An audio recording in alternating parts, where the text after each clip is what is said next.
the propaganda, sort of the cognitive offensive, if you like, of Vladimir Putin projecting his confidence and determination, which is aimed at basically at one spectator, at President Trump, mainly, to persuade him and persuade European nations that Russia's victory is inevitable, that Ukraine's resistance is futile. Now, President Trump's special envoy, Steve Witkoff, will meet Ukrainian President Zelensky in Germany as talks on a potential peace plan continue.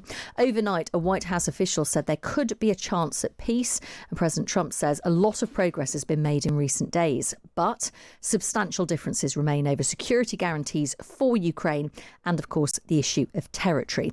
Meanwhile, Russia's central bank is suing the Belgian financial institution Euroclear as European countries consider a plan to send £200 billion worth of Russian frozen assets to help Ukraine. We can speak now to Arkady Ostrovsky, who is a Russian-born author and journalist who leads The Economist's coverage of the Ukraine war. Good morning to you. Good morning. How precarious is the position of Vladimir Putin right now? We hear a lot about how Ukraine is struggling in the war, but what's the Russian position? Well, I wouldn't say it's precarious yet. I mean, the pressures are building up. There is pressure in the economy.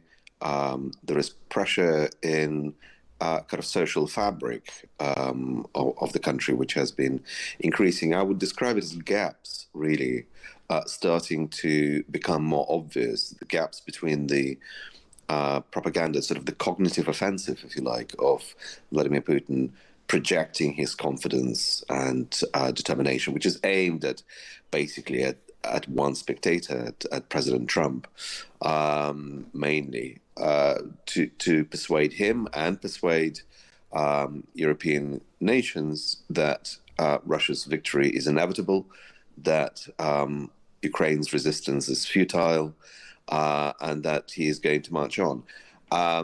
But there is a gap between that and the reality. I mean, most obvious, we saw yesterday President Zelensky, Ukraine, visiting the town of, in a city of Kupiansk, which Russia claimed to have taken only recently, Putin donning his military fatigues. And there are also big, so there is obvious gap between that and what Putin is saying. But there are also gaps in the economy and public opinion. So talk to us about the economic situation in Russia right now and the pressures that Putin could be feeling. So Russian economy really consists of two parts. There is a military-industrial and there is a war part to Russian economy, which is ring-fenced from pressures, which is financed directly through the budget, and which saw extraordinary increase in spending, kind of massive, if you think about it, sort of massive stimulus, injection of cash. And that was the main source of Russia's growth, actually, over the past 3 years. Now, that growth has come to an end. Because the second part of the economy, partly it came to the end of stalling because of the bottlenecks, because of labor shortages, because productivity is not going up, because that part of the economy, if you think about it, it keeps everybody busy producing tanks and shells and paying out to dead soldiers. But all that is immediately, of course, destroys on the battlefield. It doesn't actually leave behind any lasting assets. Now, the second part of the economy, which is civilian economy, is absolutely suffocating under double-digit interest rates, labor shortages, and now higher taxes.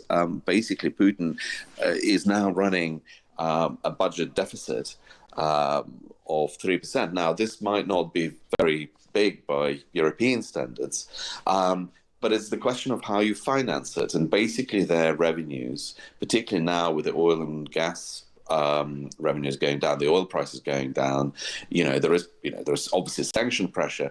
So, the revenue is going down. they continue to spend the same amount of money, particularly on the military and defense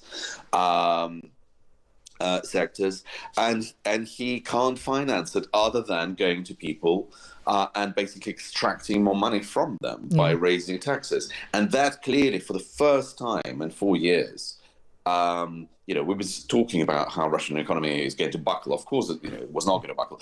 But now the pressures are building up and they are felt by the population. That's probably the most important thing. OK.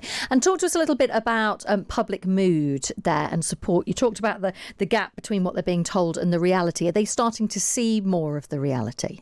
Yes, and it's starting to see more of reality. They're starting to feel it through...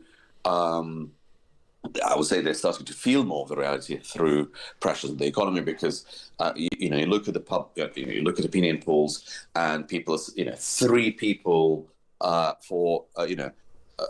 three times as many people saying they're worse off now than they were saying that 2-3 years ago. Now, the public opinion is very interesting and very important because it has direct implication for what the West should be doing. We've been blinded and misled by this figure of 70% of Russians support the war. Now, the reality is that there is about 20% of Russians who are kind of war zealots, who do support the war, and there is a 20% of extremely brave people who say that they oppose it. In a repressive regime, that's actually quite a lot. Now, there are 50-60% in the middle who are, if you like, the silent majority, like in any country, who normally would side with and do side with whatever the loudest voice is. If you think of Brexit, there were people who would just kind of consider both sides and then they would join one. Often they don't know what they think. But they say they support the war because actually what they're saying is leave us alone. They want to be, they want to get on with their life. This war has never become popular. It's not patriotic. And the population is incredibly tired of it. And instead of, Putin is trying to impose the veterans of this special military operations as heroes, and people are rejecting them as such. Yeah. They don't want the war. And so that gap and the frustration is really starting to build up. That doesn't mean that people are going to go out on the streets. You can't go and overthrow a militaristic dictatorship with bare hands. But in terms of,